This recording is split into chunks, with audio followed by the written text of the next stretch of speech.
Good morning বন্ধুরা, ছন্দা রান্নাঘরে সকলকে স্বাগত। দেখুন সকাল সকাল পাউরুটিগুলো সেঁকে নিচ্ছি। পাউরুটিগুলো সেঁকে নেবো।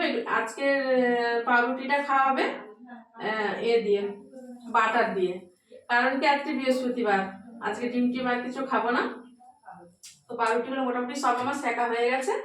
আর আমি এই যে বড় বাটারের কিউব নিয়েছিলাম, তো সেটার প্যাকেটটা খুলে আমি এই বাটিতে করে চাপা দিয়ে ফ্রিজে রেখে দিই।